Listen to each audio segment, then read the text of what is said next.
അടുത്തതാണ് and operator, and gate. And perform ചെയ്യുന്നത് എന്താണ്? ലോജിക്കൽ മൾട്ടിപ്ലിക്കേഷൻ ആണ് അല്ലേ?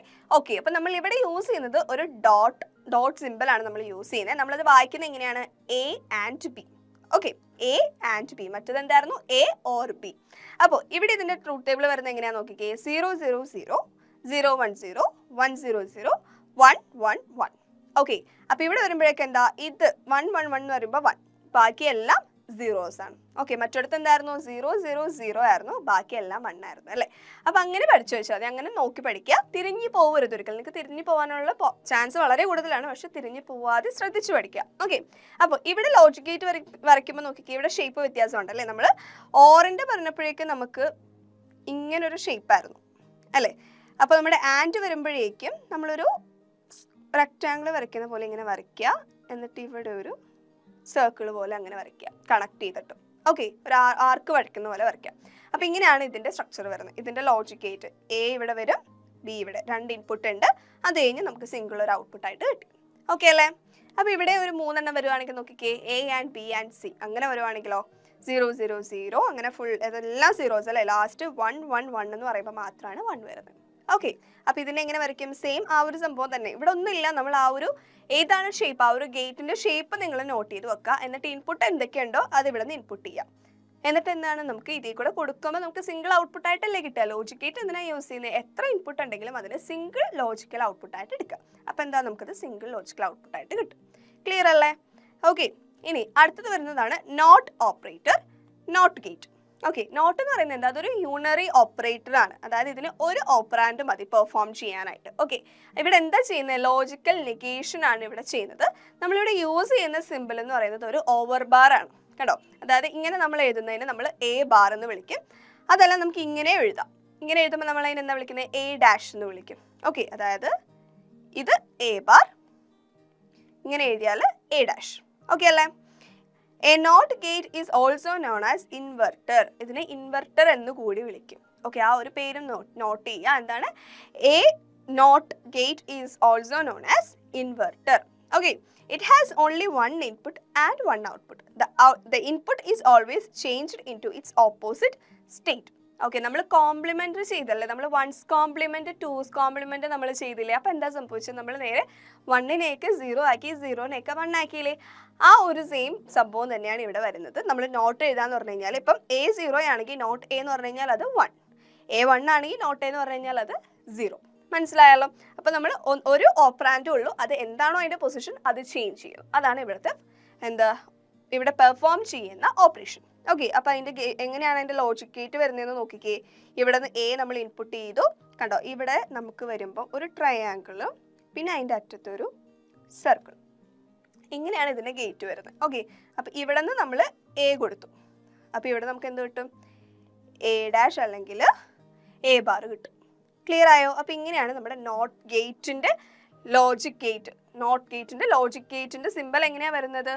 ഒരു ട്രയാങ്കിളും ഒരു സർക്കിളും അതിന് അറ്റാച്ച് ചെയ്തിട്ട്. ഓക്കെ, അപ്പൊ ഈ ഒരു ഗേറ്റ്സ് എല്ലാം ഇമ്പോർട്ടൻ്റ് ആണ്. അതുപോലെ തന്നെ ഈ ഒരു ട്രൂത്ത് ടേബിൾ. അതിപ്പോൾ നിങ്ങൾക്ക് ക്വസ്റ്റ്യൻ വരുന്നത് ചിലപ്പം ഇങ്ങനെ A dot B plus C ഇങ്ങനെയൊക്കെ വരാൻ ചാൻസ് ഉണ്ട്. അപ്പോൾ അത് എങ്ങനെയാണെന്നുള്ളത് നോക്കിയിട്ട് നമ്മൾ മാറ്റി എഴുതണം. അതായത് ഇതിന്റെ ട്രൂത്ത് ടേബിളും നമ്മളോട് വരയ്ക്കാൻ പറയും, അതുപോലെ തന്നെ ലോജിക് ഗേറ്റും വരയ്ക്കാൻ പറയും. അപ്പോൾ അതെങ്ങനെ വരയ്ക്കും എന്നുള്ളത് നമുക്ക് മുന്നോട്ട് പോകുമ്പോൾ നോക്കാം.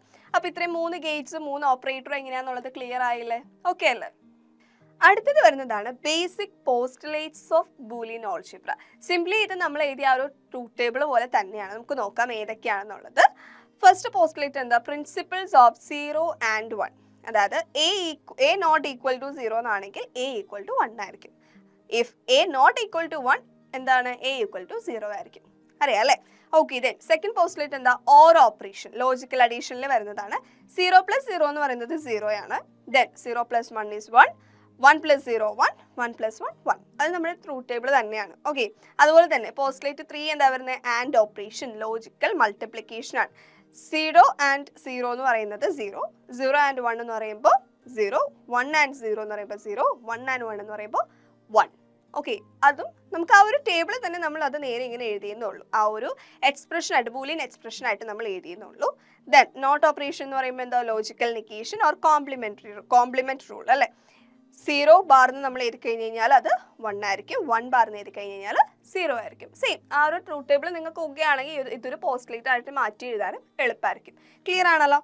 ഇനി അടുത്തത് വരുന്നത് ഒരു പ്രിൻസിപ്പിൾ ആണ്, പ്രിൻസിപ്പിൾ ഓഫ് ഡുവാലിറ്റി. എന്താ നോക്കി, the principle of duality states that for a Boolean statement there exists its dual form which can be derived by changing each or sign to and sign. അതായത് നമ്മൾ ഏതൊരു Boolean statement എഴുതിയാലും അതിനൊരു dual form ഉണ്ടാവും എന്നാണ് പറയുന്നത്. Okay, അതായത് ഏതൊരു എക്സ്പ്രഷൻ എഴുതിയാലും അതിനൊരു ഡുവൽ ഫോം ഉണ്ടാവും. അതെങ്ങനെ നമുക്ക് ഡിറൈവ് ചെയ്യാൻ പറ്റും എന്നുള്ള 3 കേസ് തന്നിട്ടുണ്ട്. അതായത് എല്ലാ ഓർ സൈനും നമ്മൾ ആൻഡ് സൈൻ ആക്കാം, അതായത് പ്ലസ് എല്ലാം നമ്മൾ ഡോട്ട് ആക്കി കഴിയുമ്പോൾ നമുക്ക് അതിൻ്റെ ഡുവൽ കിട്ടും. അതുപോലെ തന്നെ എല്ലാ ആൻഡിനെയും നമ്മൾ ഓർ സൈൻ ആക്കി മാറ്റുക. അതുപോലെ തന്നെ എല്ലാ സീറോസിനെയും നമ്മൾ 1 ആക്കുക, എല്ലാ 1നെയും നമ്മൾ സീറോസ് ആക്കുക. ഇങ്ങനെ നമ്മൾ ചേഞ്ച് ചെയ്ത് കഴിഞ്ഞ് കഴിഞ്ഞാൽ നമുക്ക് ആ ഒരു സ്റ്റേറ്റ്മെന്റിന്റെ ഡുവൽ ഫോം നമുക്ക് കിട്ടും. അതാണ് പ്രിൻസിപ്പിൾ ഓഫ് ഡുവാലിറ്റി എന്ന് പറയുന്നത്. അപ്പം എന്താണ് principle of duality? States that for a Boolean statement there exists its dual form. Okay, അതിന് ഒരു ഡുവൽ ഫോം ഉണ്ട്. അത് നമുക്ക് എങ്ങനെ ഡിറൈവ് ചെയ്യാം? ഒന്നെന്താണ് ആൻഡിനെ ഓർ ആക്കി മാറ്റുക, ദെൻ ഓറിനെ ആൻഡ് ആക്കി മാറ്റുക, 0നെ 1 ആക്കി റീപ്ലേസ് ചെയ്യുക, അതുപോലെ 1നെ 0 ആയിട്ടും റീപ്ലേസ് ചെയ്യാം. ക്ലിയർ അല്ലേ? അടുത്തത് നമുക്ക് ബൂലിയൻ ആൾജിബ്രയിൽ വരുന്ന കുറച്ച് ബേസിക് തിയറംസ് ഏതൊക്കെയാണെന്നുള്ളത് നോക്കാം. ഓക്കെ, ഏതൊരു തിയറത്തിനും അതിന് സ്റ്റാൻഡേർഡ് ആൻഡ് അക്സെപ്റ്റഡ് റൂൾസ് ഉണ്ട്. അതിനെ നമ്മൾ ആക്സിയംസ് ഓഫ് ദി തിയറി എന്നാണ് വിളിക്കുക. ഓക്കെ, അപ്പോൾ ഇവിടെ ബൂലിയൻ ആൾജിബ്രയുടെ കേസിൽ വരുന്ന കുറച്ച് തിയറംസ്, ഓരോ ലോസ് ഏതൊക്കെയാണെന്നുള്ളത് നമുക്ക് നോക്കാം. ഫസ്റ്റ് വൺ വരുന്നതാണ് identity law. Okay, identity law എന്ന് പറയുമ്പോൾ നമുക്ക് അവിടെ തന്നെ 2 ഉണ്ട്. അഡിക്റ്റീവ് ഐഡന്റിറ്റി ലോയും ഉണ്ട്, അതുപോലെ മൾട്ടിപ്ലിക്കേറ്റീവ് ഐഡന്റിറ്റി ലോയും ഉണ്ട്. അപ്പോൾ 0 + h = h ആൻഡ് 1 + h = 1, ഈ ഒരു ഫോമാണ് നമ്മുടെ ഐഡന്റിറ്റി ലോ എന്ന് പറയുന്നത്. അതുപോലെ 0.h = 0 ആൻഡ് 1.h = h, ഇതാണ് നമ്മുടെ മൾട്ടിപ്ലിക്കേറ്റീവ് ഐഡന്റിറ്റി ലോ എന്ന് പറയുന്നത്. ഓക്കെ, അതായത് നമുക്ക് ട്രൂത്ത് ടേബിൾ നോക്കാം. ഇപ്പോൾ 0 എന്ന് പറയുന്നത് എന്താ, താഴെ 0 0 തന്നെ കൊടുത്തിട്ടുണ്ട്. h എന്ന് പറയുന്നത് 0 ആകാം 1 ആകാം. ഓക്കെ, അപ്പോൾ ആ ഒരു കേസിൽ 0 + h എന്ന് പറയുമ്പം 0 0 0 ആകും, 0 1 എന്ന് പറയുമ്പോൾ അത് 1 ആകും. ഓക്കെ, ഇനി ഇവിടെ വരുമ്പോൾ നോക്കിക്കേ, 1 + h എന്നാണെങ്കിലോ 1 താഴെ 1 1 ആണ് രണ്ടിടത്തും. h എന്ന് പറയുന്നത് 0യും 1ഉം ആവാം, അല്ല ഏത് വേണമെങ്കിലും ആകാം. അപ്പോൾ അവിടെ വരുമ്പം സെയിം 2ഉം 1 ആയിട്ട് നമുക്ക് കിട്ടും. ഓക്കെ, അതാണ് അഡിക്റ്റീവ് ഐഡന്റിറ്റി ലോ. ഇനി മൾട്ടിപ്ലിക്കേറ്റീവ് ഐഡന്റിറ്റി ലോ എന്ന് പറയുമ്പോഴേക്കും എന്താ, 0 × h 0 ആണെങ്കിൽ അത് 0 ആകും, 0 × 1 h 1 ആണെങ്കിലും അത് 0 തന്നെ ആയിരിക്കും. ഇനി 1.h എന്ന് പറയുമ്പോഴോ 1 × h 1 ആയിട്ട് വരുമ്പോൾ 1 അല്ലെങ്കിൽ 0. ഇതാണ് നമ്മുടെ മൾട്ടിപ്ലിക്കേറ്റീവ് ഐഡന്റിറ്റി ലോ എന്ന് പറയുന്നത്. ഓക്കെ അല്ലേ? ഇനി അടുത്തത് വരുന്നത് ഐഡംപൊട്ടന്റ് ലോ. ഐഡംപൊട്ടന്റ് ലോ എന്ന് പറഞ്ഞു കഴിഞ്ഞാൽ h + h = h, അതുപോലെ h.h = h. ക്ലിയർ ആണല്ലോ? h + h ആയിരിക്കും, അതുപോലെ h.h എന്ന് പറയുന്നതും h തന്നെ ആയിരിക്കും. അതിൻ്റെ ട്രൂത്ത് ടേബിളും നമുക്ക് താഴെ കൊടുത്തിട്ടുണ്ട്. ഇനി ഇൻവല്യൂഷൻ ലോ. ഇൻവല്യൂഷൻ ലോ എന്ന് പറഞ്ഞു കഴിഞ്ഞാൽ ഒരു നമ്പറിൻ്റെ കോംപ്ലിമെന്റ് നമ്മൾ എഴുതിയിട്ടുണ്ട്, അതിൻ്റെ കോംപ്ലിമെന്റ് നമ്മൾ കണ്ടുപിടിക്കുകയാണെങ്കിൽ അത് അതിൻ്റെ ഒറിജിനൽ നമ്പർ ആയിരിക്കും. അതായത് complement of a number is the number itself. അതായത് ഇപ്പോൾ എക്സ് കോംപ്ലിമെന്റിന്റെ കോംപ്ലിമെന്റ് എന്ന് പറയുമ്പോൾ എന്താ, എക്സ് 2 ബാർ ഉണ്ടാവും അല്ലേ, അതെന്ന് പറഞ്ഞു കഴിഞ്ഞാൽ എക്സ് ആയിരിക്കും. ഓക്കെ, അതാണ് ഇൻവല്യൂഷൻ ലോ എന്ന് പറയുന്നത്. ഓക്കെ, അപ്പോൾ അതിൻ്റെ ട്രൂത്ത് ടേബിൾ താഴെയുണ്ട്. എക്സ് 0, ഇവിടെ എക്സ് 0, അപ്പോൾ എക്സ് ബാർ എന്ന് പറയുന്നത് 0, ദെൻ 1 1 ആണെങ്കിൽ 1, സെയിം അത് തന്നെ ആയിരിക്കും എന്നാണ് പറയുന്നത്. ഇനി കോംപ്ലിമെന്ററി ലോ നോക്കിക്കേ. The law state that h + h bar is equal to 1 and h.h bar is equal to 0. h plus h bar ആണെങ്കിൽ അത് 1 ഉം h.h bar ആണെങ്കിൽ അത് 0 ആയിട്ട് മാറും. കണ്ടോ, അവിടെയും അതിൻ്റെ 2ന്റെ കേസിലുള്ള ട്രൂത്ത് ടേബിൾ കൊടുത്തിട്ടുണ്ട്. ഇനി അടുത്തത് വരുന്നതാണ് കമ്മ്യൂട്ടേറ്റീവ് ലോ. കമ്മ്യൂട്ടേറ്റീവ് ലോ എന്ന് പറയുമ്പോൾ എന്താ, commutative law allows to change the position of variable in or and. അതായത് ഓറിലും ആൻഡിലും നമുക്ക് പൊസിഷൻ ചേഞ്ച് ചെയ്യാം, വേരിയബിൾസിൻ്റെ പൊസിഷൻ ചേഞ്ച് ചെയ്യാൻ പറ്റും. അതായത് ഇപ്പോൾ നമ്മൾ 1 + 2 എന്ന് പറഞ്ഞു കഴിഞ്ഞാൽ 2 + 1 എന്ന് നമ്മൾ എഴുതില്ലേ, സെയിം ആ ഒരു കോൺസെപ്റ്റാണ് നമ്മുടെ കമ്മ്യൂട്ടേറ്റീവ് ലോ എന്ന് പറയുന്നത്. അതായത് x + y എന്നുള്ളത് y + x ആയിട്ട് നമുക്ക് എഴുതാം, അതുപോലെ x.y എന്നത് y.x എന്ന് നമുക്ക് എഴുതാം. ഓക്കെ അല്ലേ? അടുത്തതാണ് associative law. Okay, it allows grouping of operands differently. അതായത് ഓപ്പറാൻഡ്സിനെ തമ്മിൽ നമുക്ക് ഡിഫറെൻ്റ് ആയിട്ട് ഗ്രൂപ്പ് ചെയ്യാൻ സാധിക്കും. നോക്കിക്കേ, h + y + z. ഇവിടെ ആരൊക്കെ ഗ്രൂപ്പ് ചെയ്തിരിക്കുന്നത്, വൈനെയും ഇസഡിനെ ആണല്ലേ. അതിനെ നമുക്ക് എന്ത് ചെയ്യാം, എക്സിനെ വൈനെയും ഗ്രൂപ്പ് ചെയ്ത് മാറ്റി എഴുതാം. ഓക്കെ, കണ്ടോ, h + y + z is equal to h + y + z. അതുപോലെ തന്നെ എന്താ, h.y.z y dot z is equal to x dot y dot z. അതായത് ഇപ്പോൾ നമ്മൾ 1 പ്ലസ് 2 പ്ലസ് 5 ഇങ്ങനെ എഴുതിയെന്ന് വിചാരിക്കാം. എന്നാൽ നമുക്ക് എങ്ങനെ എഴുതാം? 1 പ്ലസ് 2 പ്ലസ് 5 ഇങ്ങനെ എഴുതാമല്ലോ. ഇതുപോലെ തന്നെ നമ്മൾ മൾട്ടിപ്ലിക്കേഷൻ്റെ കേസിലും എഴുതാം. ഓക്കെ, അപ്പോൾ ഇതിനെയാണ് അസോസിയേറ്റീവ് ലോ എന്ന് പറയുന്നത്. അപ്പോൾ അതിൻ്റെ നമുക്ക് ആ ഒരു രണ്ടെണ്ണത്തിലും, അതായത് പ്ലസിൻ്റെ കേസിലും അതുപോലെ ഡോട്ട് ഇട്ട് ചെയ്യുമ്പോഴുള്ള ട്രൂത്ത് ടേബിൾ നമുക്ക് കൊടുത്തിട്ടുണ്ട്. ഇനി അടുത്തത് നോക്കിക്കേ, ഡിസ്ട്രിബ്യൂട്ടീവ് ലോ. ഡിസ്ട്രിബ്യൂട്ടീവ് ലോ എന്ന് പറയുന്നത് it's an expansion of multiplication over addition and also allows addition over multiplication. അതായത് ഇപ്പം നമ്മൾ ചെറിയ ക്ലാസ്സിലൊക്കെ നമ്മൾ കണക്ക് ചെയ്യാൻ നേരത്തെ ഇപ്പോൾ 5 ഇൻറ്റു 10 പ്ലസ് 3 ഇങ്ങനെ തന്നിരിക്കുന്നുണ്ടെന്ന് വിചാരിക്കാം. നിങ്ങൾ എന്ത് ചെയ്യും? ആദ്യം 5 ഇൻറ്റു 10 പ്ലസ് 5 ഇൻറ്റു 3 ഇങ്ങനെ ചെയ്യാറില്ലേ? ബ്രാക്കറ്റ് ഓപ്പൺ ചെയ്ത് ചെയ്യാൻ പറയാറില്ലേ? സെയിം ആ ഒരു സംഭവമാണ് നമ്മുടെ ഡിസ്ട്രിബ്യൂട്ടീവ് ലോ എന്ന് പറയുന്നത്. ഓക്കെ, അതായത് x dot Y plus z എന്നാൽ x dot Y plus X dot z. അതുപോലെ തന്നെ x plus y dot z എന്ന് പറഞ്ഞു കഴിഞ്ഞാൽ എന്താ? X plus y dot X plus z. ഇതാണ് നമ്മുടെ ഡിസ്ട്രിബ്യൂട്ടീവ് ലോ എന്ന് പറയുന്നത്. ഇതിൽ ഏതെങ്കിലുമൊക്കെ ഒരു ലോ നിങ്ങളോട് ചോദിക്കാൻ ചാൻസ് ഉണ്ട്. കോമൺലി കണ്ടുവരുന്നത് ഈ ഒരു ഡിസ്ട്രിബ്യൂട്ടീവ് ലോ അല്ലെങ്കിൽ അസോസിയേറ്റീവ് ലോ എന്നൊക്കെ പറഞ്ഞ് നിങ്ങൾക്ക് റിപ്പീറ്റ് ചെയ്ത് ചോദിക്കാറുള്ളതാണ് കേട്ടോ. അപ്പോൾ എന്താണ് X dot Y plus Z എന്ന് പറഞ്ഞു കഴിഞ്ഞാൽ X dot Y plus X dot Z. Okay, അപ്പോൾ അതിൻ്റെ രണ്ടിൻ്റെ ട്രൂത്ത് ടേബിൾ കൊടുത്തിട്ടുണ്ട്. ഇനി അടുത്തത് വരുന്നതാണ് നമ്മുടെ ലാസ്റ്റ് ലോ ആണ് അബ്സോർപ്ഷൻ ലോ. അബ്സോർപ്ഷൻ ലോ എങ്ങനെയാണെന്ന് നോക്കിക്കേ. It's A kind of distributive law. Distributive law പോലെ തന്നെയാണ്, പക്ഷേ ഇവിടെ നമ്മൾ 2 വേരിയബിളേ യൂസ് ചെയ്യുള്ളൂ. അവിടെ നമ്മൾ എന്ത് ചെയ്തു? നമ്മൾ 3 വേരിയബിൾ വെച്ചാണ് ചെയ്ത്. ഇവിടെ വരുമ്പോൾ 2 വേരിയബിളാണ്. അപ്പോൾ അതിലൊന്നായിരിക്കും അതിൻ്റെ ആൻസർ ആയിട്ട് വരിക. Okay, X plus X dot Y എന്ന് പറയുമ്പോൾ എങ്ങനെയാണ്? നമുക്ക് X plus X dot Y is equal to X. അതുപോലെ തന്നെ X dot X plus Y is equal to X. നമുക്ക് സെയിം തന്നെയാണ് കിട്ടുന്നത്. എന്തുകൊണ്ടാ? ഇപ്പം ഇത് നമുക്ക് എങ്ങനെ എഴുതാം? X plus X dot X plus Y ഇങ്ങനെ എഴുതാമല്ലോ. അപ്പോൾ ഇത് നമുക്ക് എക്സ് ആയിട്ട് കിട്ടും. കാരണം എന്താ? നമ്മൾ നമ്മുടെ ഐഡംപൊട്ടൻറ്റ് ലോയിൽ നമ്മൾ പറഞ്ഞല്ലേ X plus X equal to X. അതുപോലെ മറ്റടുത്ത് വരുമ്പോൾ നോക്കിക്കേ, X dot X plus X dot Y എന്നായിരിക്കും. അപ്പോൾ എക്സ് ഡോട്ട് എക്സ് എന്ന് പറയുന്നതും എക്സ് ആണ്. ക്ലിയർ ആയില്ലേ? ഇവിടെ നമുക്ക് 1 ആയിരിക്കും വരിക, ഇവിടെ വരുമ്പോൾ അത് 0 ആകും. അപ്പോൾ എന്താ? എക്സ് ഇൻറ്റു 1 എന്ന് പറയുമ്പോഴേക്കും എക്സ് തന്നെ, എക്സ് പ്ലസ് 0 എന്ന് പറയുമ്പോൾ എക്സ് തന്നെ ആയിട്ട് കിട്ടും. കണ്ടോ? അപ്പോൾ ഇങ്ങനെയാണ് ഈ ഒരു ഐഡംപൊട്ടൻറ്റ് ലോ കൂടെ നോക്കിയിട്ടാണ് നമ്മൾ അബ്സോർപ്ഷൻ ലോ ഫൈനൽ ആൻസർ വരിക. ക്ലിയർ ആണല്ലോ? അപ്പോൾ ഇത്രയാണ് നമ്മുടെ ബൂലിയൻ ആൾജിബ്രയിൽ വരുന്ന ലോസ്, ബേസിക് തിയറംസ് 8 എണ്ണം. ഓക്കെ അല്ലേ? അപ്പോൾ നമ്മൾ ഇത്രയും നേരം പഠിച്ച എല്ലാ ബൂലിയൻ ലോസും കൂടെ നമുക്കൊരു ടേബിളിലാക്കി തന്നിട്ടുണ്ട്. കണ്ടോ? ഏതൊക്കെയായിരുന്നു? ഐഡന്റിറ്റി ലോ തന്നെ നമുക്ക് 2 എണ്ണം ഉണ്ടായിരുന്നു. അഡിക്റ്റീവ് ഐഡന്റിറ്റി, അതുപോലെ multiplication identity. Then idempotent law, involution, complementary, commutative, associative, distributive and absorption. അപ്പോൾ ഇത്രയും ലോസ് ആണ് നമുക്ക് വരുന്നത്. ഓക്കെ ആണല്ലോ? അപ്പോൾ ഇനി നമുക്ക് ഡിമോർഗൻസ് തിയറം ഏതൊക്കെയാണെന്ന് നോക്കാം. നമുക്ക് 2 തിയറം ആണ് ഇവിടെ വരുന്നത്. സിമ്പിളാണ്. ഓക്കെ, നമുക്ക് ഫസ്റ്റ് തിയറം നോക്കിക്കേ. X plus Y whole complement is equal to x complement dot y complement. അതായത് the complement of sum of Boolean variables is equal to product of their individual complements. അതായത് x plus y എന്ന് പറയുന്ന രണ്ട് Boolean വേരിയബിൾസിന്റെ സമ്മിന്റെ complementary എന്ന് പറയുന്നത് അതിന്റെ individual കോംപ്ലിമെന്റിന്റെ product ആണ്. Okay, clear ആണല്ലോ? അതായത് എക്സ് പ്ലസ് വൈയുടെ കോംപ്ലിമെന്റ് എന്ന് പറയുന്നത് എക്സിന്റെയും വൈന്റെയും കോംപ്ലിമെന്റ്സ് തമ്മിൽ അതിന്റെ പ്രോഡക്ട്സ് കാണുന്നത്, അതാണ് അതിനോട് ഈക്വൽ ആയിട്ടാണ് വരുന്നത്. ഓക്കെ, അപ്പോൾ ഡിമോർഗൻ സെക്കൻഡ് തിയറം എന്ന് പറയുമ്പോൾ എന്താ? അത് നേരെ തല തിരിച്ചു വരുന്നു. അതായത് എക്സ് ഡോട്ട് വൈ എന്ന് പറയുന്നതിന്റെ കോംപ്ലിമെന്റ് എന്താണ്? എക്സ് കോംപ്ലിമെന്റിന്റെ വൈ കോംപ്ലിമെന്റിന്റെ അഡീഷൻ ആണ്. ഓക്കെ, സം ആയിട്ട് കിട്ടുന്നതാണ് നമുക്ക് അതിന്റെ ആൻസർ ആയിട്ട് വരാം. The complement of product of Boolean variables is equal to sum of their individual complements. കണ്ടോ? അപ്പം 2 തിയറം ആണ്. ഒന്ന് എന്താണ്? X plus Y whole complement is equal to X complement dot Y complement. Second theorem വരുമ്പോൾ എന്താണ്? X dot Y whole complement is equal to X complement plus Y complement. Easy ആണല്ലോ, അങ്ങോട്ടും ഇങ്ങോട്ടും മാറ്റി നമുക്ക് എഴുതാവുന്നതേ ഉള്ളൂ. ഓക്കെ, അപ്പോൾ ഇനി അടുത്തത് വരുന്നതാണ് circuit designing for simple Boolean expression. Miss already logic gates പഠിപ്പിച്ചപ്പോഴേക്കും നമ്മൾ ഓൾറെഡി പറഞ്ഞല്ലേ, നമുക്കൊരു ബൂലിയൻ എക്സ്പ്രഷൻ തന്നു കഴിഞ്ഞാൽ അത് വെച്ചിട്ട് നമുക്ക് ലോജിക് ഗേറ്റ്സ് വരയ്ക്കാം.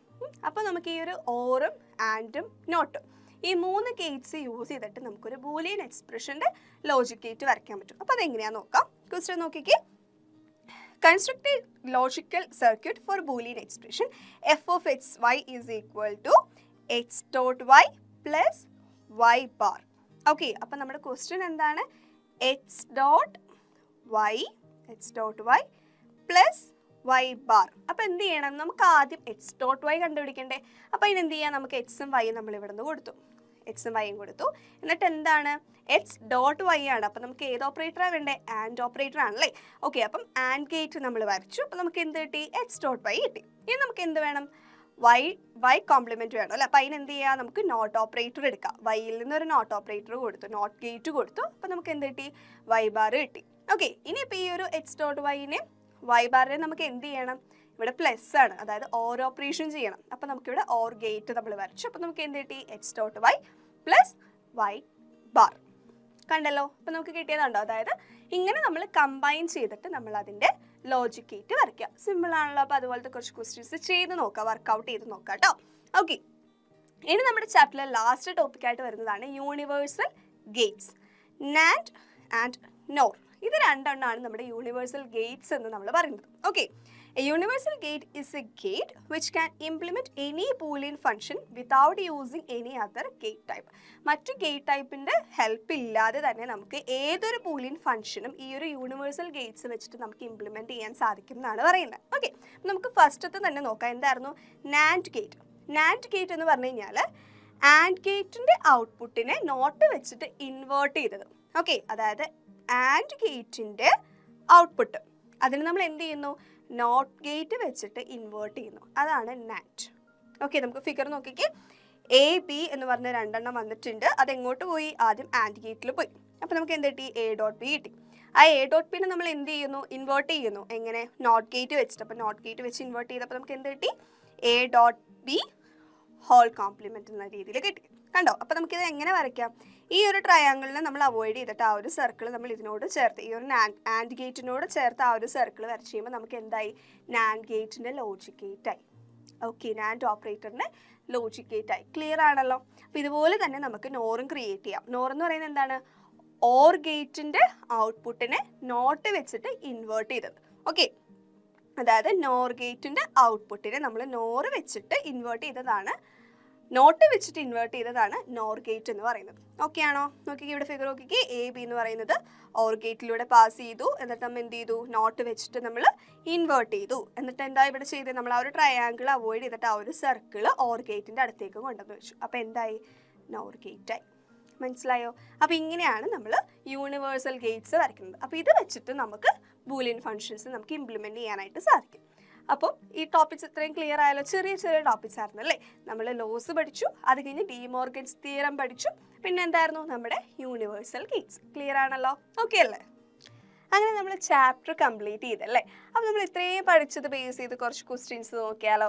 Okay, so first question, define data representation. എന്താണ്? നമ്മൾ കമ്പ്യൂട്ടറിലേക്ക് നമ്മൾ ഡേറ്റാസ് എന്ന് പറഞ്ഞാൽ എന്താ ഉദ്ദേശിക്കുന്നത്? Images, videos, audio, number, character, ഇങ്ങനെയുള്ള എല്ലാ സംഭവങ്ങളും എങ്ങനെ റെപ്രസെൻറ്റ് ചെയ്യുന്നു, ആ ഒരു മെത്തേഡിനെയാണ് നമ്മൾ ഡേറ്റ റെപ്രസെൻറ്റേഷൻ എന്ന് പറയുന്നത്. Okay, then define the term bit. Bit എന്ന് പറഞ്ഞു കഴിഞ്ഞാൽ എന്താണ്? ഒരു ബൈനറി ഡിജിറ്റിനെയാണ് നമ്മൾ ബിറ്റ് എന്ന് വിളിക്കുന്നത്. Okay, what are the symbols used in binary number system? Binary number സിസ്റ്റത്തിൽ ഏതൊക്കെ സിമ്പിളാണ് നമ്മൾ യൂസ് ചെയ്യുന്നത്? രണ്ട് സിമ്പിളുള്ള അല്ലേ? 0യും 1ഉം. Okay, then list 3 basic logic gates. 3 basic logic gates ഏതൊക്കെയാണെന്ന് ചോദിച്ചത്. ഏതൊക്കെയാണ് നമ്മൾ പഠിച്ചത്? ഓർ ഗേറ്റ് ഉണ്ട്, ആൻഡ് നോട്ട് അല്ലേ? ഓർ ഉണ്ട്, ആൻഡ് പിന്നെ നോട്ട്. ഇങ്ങനെ 3 ഗേറ്റ്സ് ആണ്, 3 ലോജിക് ഗേറ്റ്സ് ആണ് നമ്മൾ പഠിച്ചത്. Okay, then convert the following numbers in to the other 3 number system. നമ്മളെല്ലാ നമ്പർ കൺവേർഷൻസും പഠിച്ചാണല്ലോ. അപ്പോൾ അത് ബേസ് ചെയ്തിട്ടാണ് ഫസ്റ്റ് ക്വസ്റ്റ്യൻ നോക്കിക്കേ. 4, 5, 8 അത് ഒക്ടലിനാണ് കൊടുത്തിരിക്കുന്നത്. അപ്പോൾ അതിനെങ്ങനെ നമുക്ക് എന്തിലേക്കൊക്കെ മാറ്റണം? ബൈനറി ആക്കണം, ഡെസിമൽ ആക്കണം, ഹെക്സാഡെസിമൽ ആക്കണം അല്ലേ? അപ്പോൾ അത് അതിൻ്റെ കൺവേർഷൻ ചെയ്യുക. അതുപോലെ തന്നെ 72 എന്ന് പറയുന്നത് എന്താണ്? നമുക്ക് ഡെസിമൽ ആണ് തന്നിരിക്കുന്നത്. ഓക്കെ, വെറുതെ എഴുതി കഴിഞ്ഞാൽ അത് ഡെസിമൽ ആയിരിക്കും. ഓക്കെ, അപ്പോൾ അതിൻ്റെ ഡെസിമലിന് എന്ത് ചെയ്യുക? ബൈനറി, അതുപോലെ ഒക്ടൽ, ഹെക്സാഡെസിമൽ. അപ്പോൾ എന്താ ചെയ്യുക? നമ്മൾ എല്ലാത്തിനും 2ഉം 8ഉം 16 വെച്ച് നമ്മൾ LCM കണ്ടുപിടിച്ച് ആൻസർ കണ്ടുപിടിക്കുക. ദെൻ അടുത്ത എന്താ? 101100 ബൈനറി ഡിജിറ്റ് ആണ് അല്ലേ? അപ്പോൾ ഈ ഒരു ബൈനറിനെ നമ്മൾ എന്താക്കണം? ഡെസിമൽ ആക്കണം. അതുപോലെ ഒക്ടലും ഹെക്സാഡെസിമലും. എങ്ങനെയാണ് അത് കൺവേർഷൻ ചെയ്യണമെന്ന് അറിയാമല്ലോ. അപ്പോൾ ആ ഒരു റൂൾ വെച്ചിട്ട് എങ്ങനെയാണ് ചെയ്യേണ്ടത് ആ ഒരു മെത്തേഡ് യൂസ് ചെയ്തിട്ട് അത് കൺവേർട്ട് ചെയ്ത് നോക്കാം. ഓക്കെ, പിന്നെ അടുത്തത് എന്താ? E6A9. ഓക്കെ, അതൊരു ഹെക്സാഡെസിമൽ ആണ്. അപ്പോൾ ഹെക്സാഡെസിമലിന് എങ്ങനെയാണ്? ഹെക്സാഡെസിമൽ ടു ഡെസിമൽ അതുപോലെ hexadecimal to binary and hexadecimal to octal. ഈ കൺവേർഷൻസും പഠിച്ചാണല്ലോ. അപ്പോൾ ആ ഒരു മെത്തേഡ്സ് യൂസ് ചെയ്ത് ഇതൊന്ന് സോൾവ് ചെയ്ത് നോക്കാം, കിട്ടുന്നുണ്ടോ എന്ന് ചെക്ക് ചെയ്യാം. ഓക്കെ, ഇനി അടുത്തത് എന്താ? Find the dual of the following Boolean expression. ഏതൊക്കെയാണ്? രണ്ടെണ്ണം തന്നിട്ടുണ്ട് അല്ലേ? A dot B plus C. Dual ആക്കുക എന്ന് പറഞ്ഞു കഴിഞ്ഞാൽ എന്താ ചെയ്യേണ്ടത്? ആൻഡിനെ ഓർ ആക്കുക, ഓറിനെ ആൻഡ് ആക്കുക, പിന്നെ എന്താ നമുക്ക് സീറോസിനെ 1 ആക്കുക, 1നെ സീറോസ് ആക്കുക. ഇത്രയല്ലേ നമ്മുടെ റൂള് പറയുന്നത്. അപ്പോൾ ഇതിന്റെ ഡ്യുവാലിറ്റി എങ്ങനെ കാണാം? A dot B plus C എന്നുള്ളത് എന്താക്കും? A plus B dot C എന്ന് വരും. ഓക്കെ അല്ലേ? ഇനി അടുത്തത് എന്താ? A plus 0 dot A dot 1 dot A. അപ്പോൾ ഇതെങ്ങനെ എഴുതും? എ പ്ലസ് എന്നുള്ള എന്താകും? ഡോട്ട് ആകും. 0 എന്താകും? 1 ആകും അല്ലേ? ഓക്കെ, ദെൻ അഗെയിൻ ഡോട്ട് ആണ്, അപ്പോൾ അത് പ്ലസ് ആയി. പിന്നെന്താ? എ പ്ലസ് 0 പ്ലസ് എ എന്ന് വരും. ക്ലിയർ അല്ലേ? എ നമ്മൾ പ്ലസിന് ഡോട്ട് ആക്കുക, ഡോട്ടിനെ പ്ലസ് ആക്കുക, 0നെ 1, 1നെ 0. ഇത്രേ ഉള്ളൂ, സിമ്പിൾ ആണ്. Okay, then ASCII stands for. കണ്ടോ, ASCII എന്താണ്? ASCII എന്ന് പറഞ്ഞു കഴിഞ്ഞാൽ American standard code for information interchange. Okay, അതെന്താണ്? നമ്മുടെ റെപ്രസെൻറ്റേഷൻ ഓഫ് ക്യാരക്ടർ ആണ്. Okay, then list one file format of image, video and audio. എന്താണ് ഇമേജിന്? എന്താണ്? JPG ഓ PNG അതൊക്കെ ഇമേജ് ആണല്ലേ. ദെൻ വീഡിയോ എന്ന് പറയുമ്പോൾ എന്താ? MP4 എഴുതാം. ഓഡിയോ എന്ന് പറയുമ്പോൾ MP3 എഴുതാം. നിങ്ങൾക്ക് അറിയാവുന്നത് എഴുതാം. Okay, then explain commutative law and absorption law. Commutative law എന്ന് പറഞ്ഞു കഴിഞ്ഞാൽ എന്തായിരുന്നു? നമ്മൾ x plus y equal to y plus x, അതുപോലെ x dot y equal to y dot x. അതാണ് നമ്മുടെ commutative law. Then absorption law എന്ന് പറയുമ്പോഴോ it's a type of distributive law എന്ന് നമ്മൾ പറഞ്ഞല്ലേ. അതായത് സെയിം വേരിയബിൾ യൂസ് ചെയ്യുന്നു. അപ്പോൾ അതാണ് ആ 2 ലോ. ഇതുപോലെ ഏതെങ്കിലുമൊക്കെ ലോസ് നിങ്ങളോട് എഴുതാൻ ചോദിക്കാറുണ്ട്. അപ്പോൾ അത് പഠിച്ചു വെക്കാം. Then which gates are called universal gates? ഏതൊക്കെയായിരുന്നു? NAND and NOR. ഏതൊക്കെയാണ്? നാൻഡ്, NAND, നാൻഡും നാൻഡ് ഗേറ്റും അതുപോലെ നോർ ഗേറ്റും ആണ് നമ്മുടെ യൂണിവേഴ്സൽ ഗേറ്റ്സ്. അപ്പോൾ എല്ലാ ക്വസ്റ്റ്യൻസും ക്ലിയർ ആണല്ലോ. ഓക്കെ അല്ലേ? അങ്ങനെ നമ്മൾ ഈ ചാപ്റ്റർ ഫുള്ള് കംപ്ലീറ്റ് ചെയ്തു. നമ്മുടെ സെക്കൻഡ് ചാപ്റ്റർ കംപ്ലീറ്റ് ആയി. നമ്മൾ അത് റിലേറ്റ് ചെയ്ത കുറച്ച് ക്വസ്റ്റ്യൻസ് ഒക്കെ നോക്കി. അപ്പോൾ മൊത്തം നമ്മൾ എന്തൊക്കെയായിരുന്നു ഈ ചാപ്റ്ററിൽ പഠിച്ചത്? നമ്മൾ നമ്പർ സിസ്റ്റം പഠിച്ചു, അതുപോലെ നമ്പർ കൺവേർഷൻസ്, ഡേറ്റ റെപ്രസെൻറ്റേഷൻ എങ്ങനെയാണെന്നുള്ളത് നോക്കി, ദെൻ യൂണിവേഴ്സൽ ഗേറ്റ്സ്, പിന്നെ കുറച്ച് ലോസും തിയറംസും, ഇങ്ങനെ കുറേ കാര്യങ്ങളൊക്കെ നമ്മൾ പഠിച്ചില്ല. ഇച്ചിരി വലിയ ചാപ്റ്റർ ആയിരുന്നു, പക്ഷേ ഈസി അല്ലേ? കണക്കൂരെ നമുക്ക് ചെയ്ത് പഠിക്കാവുന്നല്ലേ ഉള്ളൂ. ഓക്കെ, അപ്പം ചെയ്ത് പഠിക്കേണ്ട ഒരു ചാപ്റ്റർ ആണ് അല്ലേ? ഒത്തിരി ക്വസ്റ്റ്യൻസ് ചെയ്ത് പഠിച്ചാലേ നമുക്കത് സെറ്റ് ആവുള്ളൂ. അതായത് നമുക്ക് കൺവേർഷൻസ് തന്നെ നമുക്കത് പഠിച്ചെടുക്കണമെങ്കിൽ നമ്മൾ റിപ്പീറ്റ് ചെയ്ത് പഠിക്കണം. അപ്പോൾ നിങ്ങൾ എക്സാം പോയിന്റ് ഗൈഡ് റെഫർ ചെയ്യുക. ഒത്തിരി ക്വസ്റ്റ്യൻസ് നിങ്ങൾക്ക് അതിൽ അവൈലബിൾ ആണ്. അപ്പോൾ അതെല്ലാം നോക്കി നിങ്ങൾ ഓരോന്നും വർക്കൗട്ട് ചെയ്ത് നോക്കാം. ഓക്കെ, അപ്പോൾ എടുത്തതെല്ലാം നിങ്ങൾക്ക് ക്ലിയർ ആണെന്ന് ഞാൻ വിശ്വസിക്കുകയാണ്. അപ്പോൾ ഡൗട്ട്സ് എന്തെങ്കിലും ഉണ്ടെങ്കിൽ നിങ്ങൾ താഴെ കമൻറ്റ് സെക്ഷനിൽ ചോദിക്കുക. So see you in the next video. Bye.